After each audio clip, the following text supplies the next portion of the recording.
प्रणाम गुरुवर। सबसे पहले दो बातों को मैं बताना चाहूँगा। पहली बात यह है कि आए दिन बहुत सारे गुरुवर का ये सवाल होता है कि एग्ज़ाम होगा या नहीं। तो आप सदैव याद रखें कि लाख बाधाओं के बाद इसके लिए यानी दोनों संवर्ग के लिए प्रधानाध्यापक और प्रधान शिक्षक एग्ज़ाम बिहार सरकार को लेना कानूनी रूप से भी ज़रूरी होगा, चूँकि ये दोनों प्रावधान आज की चीज़ नहीं है। ये राइट टू एजुकेशन एक्ट जो आज से 12 साल हो गए, 11 साल सॉरी, अप्रैल 2010 से हमारे देश में लागू है, जो इस बात की चर्चा करती है जिसके तहत इस दोनों परीक्षा को आयोजित करना होगा। इसलिए ठीक है, बाधा आती है, कोर्ट है, हाई कोर्ट है, कभी कहीं किसी अप्लाइड के पास, किसी अपीलीय अधिकारी के पास मामला का आना जाना एक सहज बात है, लेकिन इसका ये मतलब आप न समझे कि एग्ज़ाम नहीं होगा। और एग्ज़ाम होगा तो बहुत समय आपको नहीं मिलेगा। इसलिए बार बार आग्रह कर रहा हूँ कि क्लास अभी से ही करें, चैनल के साथ जुड़े रहें।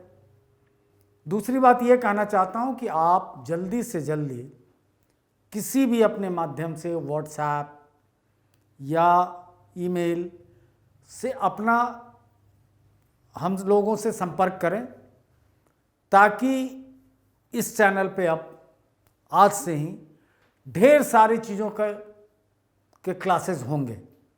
बहुत लाइव क्लासेस होने जा रहे हैं, क्योंकि हम लोग रुके हुए थे, कुछ टेक्निकल अपग्रेडेशन चल रहा था हमारे लिए, हमारे ये स्टूडियो में, तो सारा कुछ हो चुका है।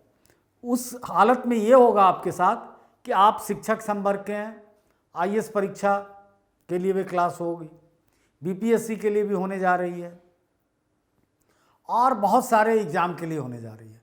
तो बेवजह आपके फ़ोन की घंटी बजेगी और जिस एग्ज़ाम से आपका लेना नहीं है उसमें उस वीडियो को आप देखेंगे। तो आप अपने काम की वीडियो को देखने के लिए जब हमसे जुड़ जाएंगे तो हम आपको बहुत सारे लिंक भेज दिया करेंगे आपके क्लास के मतलब का, तो केवल आप अपने क्लास को देखेंगे। साथ ही करंट अफेयर्स की क्लास मैं नियमित शुरू करने जा रहा हूँ आईएएस वालों के लिए, तो वो भी आपके लिए काम का है।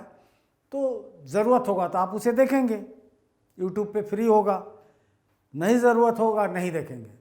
लेकिन अन्य सब्जेक्ट का क्लास देख के आप क्या करेंगे, या फिर आपको परेशानी होगी, बार बार टू फ़ोन करेगा आपका, उससे बचिए, जल्दी से जल्दी इस काम को कीजिए। अभी तक जो कक्षा ली गई है वो 7-8 कक्षाएं हुई हैं, वो नियमावली पे हुई है या bare act, Bihar education bare act पे हुई है। आज से जो कक्षा होने जा रही है इसको आप सामान्य अध्ययन की श्रेणी में रख सकते हैं, टीचिंग एप्टीट्यूड में रख सकते हैं, किसी भी श्रेणी में रख सकते हैं। ये तय है कि इन खंडों से अच्छी खासी मात्रा में प्रश्न पूछे जाएंगे। तो आज थोड़ा मैं हट रहा हूँ, अब मैं उस पूरे संवैधानिक, विधानिक, आयोग, जो कुछ भी शिक्षा से जुड़ा है, अब उसके ऊपर अभी कम से कम 10-15 क्लास उसके ऊपर चलेगा। तो तीसरी सूचना ये देने जा रहा हूँ कि पहले क्लास हम मंगल को डालते थे, बीच में बहुत आप लोगों का प्रेशर आया तो मंगल से पहले फिर हमने बेयर एक्ट पे 2 क्लास बीच में ही डाल दिया, तो ये क्रम टूट गया। अब आपका क्लास हम कोशिश कर रहे हैं कि सप्ताह में 3 दिन हो। अगर आप जल्दी से जल्दी सब्सक्राइब करेंगे तो लाइव क्लास भी मैं बहुत जल्दी इस पर आप लोगों के लिए चालू कर दूंगा।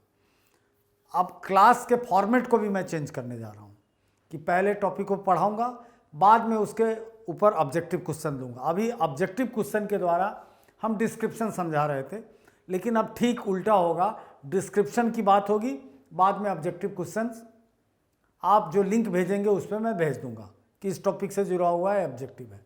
इसको मैं ऑब्जेक्टिव को बंद करूंगा और पढ़ाने का सिलसिला चालू करूंगा, क्योंकि ठीक ठाक संख्या आपकी हो गई है। तो इन तीनों बातों को आप ध्यान से समझ लें और इस पर गौर करें। चलिए, आज की क्लास वैधानिक, संवैधानिक, कानूनी आयोग, इन सारी चीज़ों के ऊपर है। तो पहला प्रश्न है कि एक मौलिक और कानूनी अधिकार का उदाहरण कौन सा नीति है सरकार की, या कौन सा आयोग है, क्या है कि एक मौलिक और कानूनी अधिकार का उदाहरण लाजमी है किसका? शिक्षा का। तो विश्वविद्यालय शिक्षा ये मौलिक और कानूनी अधिकार का उदाहरण नहीं है, शिक्षा का महत्व नहीं है। शिक्षा का अधिकार अधिनियम 2009 ये क्या है? एक मौलिक और कानूनी अधिकार का उदाहरण है।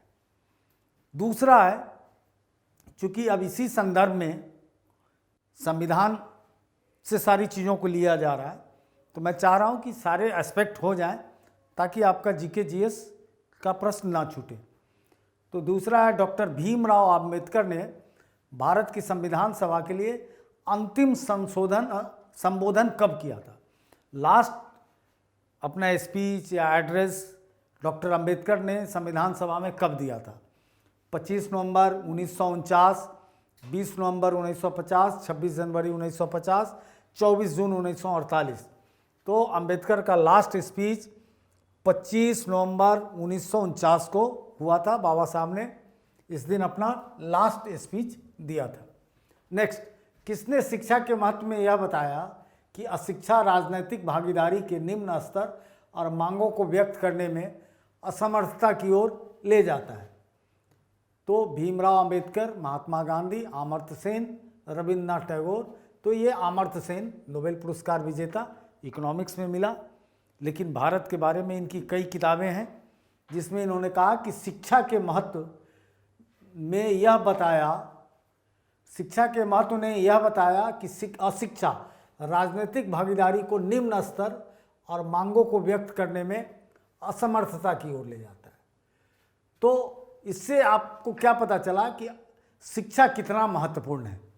भारतीय संविधान का कौन सा अनुच्छेद विधि के समक्ष समानता का अधिकार सुनिश्चित करने का प्रयास करता है? तो अनुच्छेद 12, 10, 16, अनुच्छेद 14 ये क्या करता है कि भारतीय संविधान का कौन सा अनुच्छेद विधि के समक्ष यानी कानून के समक्ष समानता के अधिकार को, इक्वलिटी के अधिकार को सुनिश्चित करने का प्रयास करता है? ये आर्टिकल 14 फंडामेंटल आर्टिकल के अंतर्गत, मौलिक अधिकार के अंतर्गत आता है। भारतीय संविधान का कौन सा अनुच्छेद राज्य द्वारा धर्म, जाति, मूल, वंश, लिंग, जन्म स्थान के आधार पर भेदभाव निषेध की गारंटी करता है? यानी आप किसी भी आधार पे किसी के साथ भेदभाव नहीं कर सकते हैं। धर्म, जाति, मूल, वंश, लिंग, स्थान, जन्म, किसी के आधार पर आप डिस्क्रिमिनेट भारत के नागरिकों को एक दूसरे से नहीं कर सकते। अनुच्छेद 15, इस पर बहुत अच्छी फिल्म भी आई हुई है अनुभव सिन्हा की, जरूर उस फिल्म को देखें। अनुच्छेद 15 ही नाम है उस फिल्म का। भारत में शैक्षिक अवसरों में समानता सुनिश्चित करता है। कौन सा चीज़ शैक्षिक अवसरों में? तो यही है आर्टिकल 15 जो सुनिश्चित करता है कि शैक्षिक स्तर में किसी ढंग का भेदभाव नहीं होना चाहिए। नेक्स्ट, अनुच्छेद 21A क्या है? तो सरकार नागरिकों को किसी भी पिछड़े वर्ग के पक्ष में आरक्षण कर सकती है? नहीं। 6 से 14 वर्ष तक के सभी आयु के सभी बच्चों की निःशुल्क और अनिवार्य शिक्षा का अधिकार देता है। शैक्षिक अवसरों के में समानता सुनिश्चित करता है। उपर्युक्त सभी। तो एक 6 से 14 वर्ष तक के आयु के सभी बच्चों को निःशुल्क और अनिवार्य शिक्षा का अधिकार देता है। यानी ख, भारतीय संविधान के किस अनुच्छेद ने सरकार को अनुसूचित जाति, जनजाति सहित पिछड़े वर्ग को उन्नति के लिए विशेष प्रावधान करने में सक्षम बनाया है। अनुच्छेद 15(4) ये क्या कहता है कि भारतीय किस अनुच्छेद ने सरकार को अनुसूचित जाति, अनुसूचित जनजाति सहित पिछड़े वर्ग की उन्नति के लिए विशेष प्रावधान की बात कौन करता है? तो अनुच्छेद 15(4). अनुच्छेद 21(a) भारतीय संविधान में किस वर्ष जोड़ा गया था? तो ये 2002 में जोड़ा गया था, जब शिक्षा का अधिकार मौलिक अधिकार बन गया तो इसको 2002 दिसंबर में इसको 21(a) में जोड़ा गया। शिक्षा को संविधान के किस भाग के तहत किस अनुच्छेद में राजनीति के एक निदेशक सिद्धांत के रूप में शामिल किया गया है? अनुच्छेद 45 कहता है कि यह क्वेश्चन है कि शिक्षा को संविधान के में किस अनुच्छेद के तहत राज्य के नीति निदेशक डायरेक्टिव प्रिंसिपल्स के रूप में शामिल किया गया था? तो आर्टिकल 45। उसके बाद कौन सा मौलिक अधिकार निम्नलिखित स्थिति का उल्लंघन करेगा? यदि एक 13 साल का बच्चा कालीन बनाने वाली फैक्ट्री में काम कर रहा है तो क्या किस अधिकार का हनन हो गया? तो अनुच्छेद 21(a) यानी कंपलसरी शिक्षा उसको मिलनी चाहिए, और अनुच्छेद 24। उसके बाद है अगर केरल में लोगों को एक समूह को तेलुगु माध्यम विद्यालय खोलने की अनुमति दी जाती है तो यह स्थिति किस मौलिक अधिकार का उल्लंघन, अनुमति नहीं दी जाती है तो यह स्थिति किस मौलिक अधिकार का उल्लंघन करेगा? तो इस केस में होगा अनुच्छेद 15, यानी किसी भी ढंग से किसी के साथ भेदभाव आप नहीं कर सकते। केरल मलयालम प्रदेश है, मलयाली बोली जाती है, लेकिन वहाँ तेलुगु भाषी लोग अगर अपने विकास के लिए, अपने संस्कृति की रक्षा के लिए कोई अपने माध्यम का विद्यालय खोलना चाहते हैं तो उसको खोलने दिया जाएगा। भारत के संविधान का कौन सा अनुच्छेद अल्पसंख्यकों के हित के रक्षा के लिए स्पष्ट गारंटी प्रदान करता है? तो अनुच्छेद 29। कौन सा अनुच्छेद उन सभी लोगों के अधिकार की गारंटी देता है जिन्हें वो शिकायतें के निवारण के लिए अभ्यावेदन में समझने वाली भाषा में उपयोग करते हैं? तो अनुच्छेद 350। नेक्स्ट, शिक्षा के लिए सरकारी अनुदान प्रदान करने में भेदभाव के खिलाफ सुरक्षा के अधिकार का विवरण किस अनुच्छेद में दिया गया है? अनुच्छेद 30। सबको आपको याद करना पड़ेगा, पूरा संवैधानिक प्रक्रिया है और इससे 4 से 5 प्रश्न पूछे जाएंगे।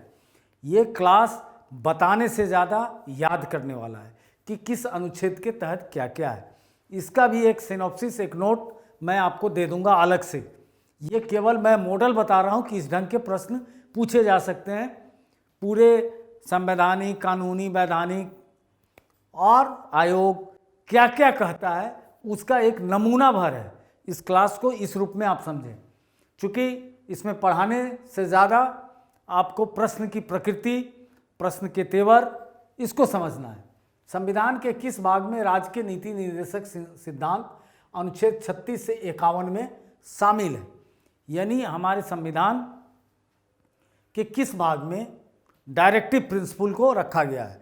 तो समझिए कि संविधान की शुरुआत जो होती है, भारत एक राज्य के रूप में, संप्रभु देश के रूप में शुरू होकर मौलिक अधिकार की चर्चा होती है। मौलिक अधिकार जैसे ही खत्म होता है तो मौलिक अधिकार के खत्म होते ही राज्य के नीति निर्देशक तत्व की बात होती है। तो ये भाग 2 में है, यानी भाग 1 सबसे फंडामेंटल चीज़ है, मौलिक अधिकार और भारत के नाम और तमाम चीज़ों का है, और बाद में राज्य के नीति निर्देशक तत्व हैं। यानी एक राज्य को क्या मैनिफेस्टो है कि राज्य को इस पे चलना चाहिए। कानूनी रूप से बाध्य नहीं है राज्य, लेकिन इन सारी नीतियों के आधार पे राज्य का संचालन होता है। इसलिए संविधान का ये बहुत महत्वपूर्ण पार्ट है। संविधान का कौन सा अनुच्छेद राज्य को यह निर्देश देता है कि वो अपनी आर्थिक क्षमताओं और विकास की सीमाओं के भीतर काम करने का अधिकार और शिक्षा के अधिकार को सुनिश्चित रखने के लिए प्रभावी बनावे? तो अनुच्छेद 41। संविधान के किस अनुच्छेद ने देश में निःशुल्क और अनिवार्य शिक्षा की नींव रखी थी? अनुच्छेद 45। ये मूल संविधान में ही डायरेक्टिव प्रिंसिपल के अंदर इसकी बात हुई थी कि अनिवार्य किया जाए, लेकिन डायरेक्टिव था, उसको राइट टू एजुकेशन लाकर 2010 में कंपलसरी कर दिया गया। 86 संवैधानिक संशोधन हुआ और यही 21A बन गया। तो इसकी नींव यहीं रखी गई थी। अब है भारत में शिक्षा का सबसे पुराना वैधानिक निकाय क्या है? तो central advisory board on education, ये सबसे पुराना है। ये अंग्रेज के ज़माने का ही है, उसके बाद और बोर्ड बना। Central advisory board on education किस दशक में विद्यालय शिक्षाओं में भाषाओं पर चर्चा शुरू की? तो ये 1940 में शुरू की। Central advisory board on education किन मुद्दों की पहचान की जिन पर आवश्यक ध्यान दिए जाने की आवश्यकता है? तो दूसरी और तीसरी भाषाओं का परिचय, अंग्रेजी का स्थान एवं भूमिका, हिंदी का स्थान और भूमिका, उपर्युक्त सभी। यानी इसी एडवाइजरी बोर्ड के द्वारा अंग्रेजों ने भारत में अपनी शिक्षा नीति लगाई थी। भारतीय संदर्भ में विविधता को ध्यान में रखते हुए शिक्षा आयोग ने किन संशोधित त्रिभाषा को सिफारिश नहीं किया था? एक आधुनिक भारतीय विदेशी भाषा 1-2 के अंतर्गत नहीं आए हैं और अन्य जो शिक्षा के माध्यम के रूप में उपयोग किया जाता है। किस वर्ष की राष्ट्रीय शिक्षा नीति विद्यालय स्तर पर शिक्षा के माध्यम के रूप में मातृभाषा, स्थानीय भाषा, क्षेत्रीय भाषा को लाने का उपयोग करता है? तो बिल्कुल इसके लिए नई शिक्षा नीति इस बात की चर्चा करती है जो 2020 में आई है, जो कहती है कि शिक्षा के माध्यम के रूप में मातृभाषा हो, स्थानीय भाषा हो, रीजनल लैंग्वेज हो, इसका उपयोग होना चाहिए। हालांकि ये बात सब आयोग करता है, लेकिन इसमें कंपलसरी कर दिया। संविधान में मूल रूप से सरकारों की कौन सी प्रणाली का प्रतिनिधित्व करने का सुझाव दिया गया है? तो संघीय सरकार, राज्य सरकार, पंचायत और नगर पालिकाओं की सरकार। तो संघीय और राज्य सरकार हुआ। आज की कक्षा यहीं तक। मैं फिर आपसे आग्रह कर रहा हूं कि चैनल को सब्सक्राइब करें और बेल आइकन का बटन दबाएं। जय Hind. Contact email straightforwardclasses@gmail.com. Phone number 90130111749. WhatsApp 8800740094.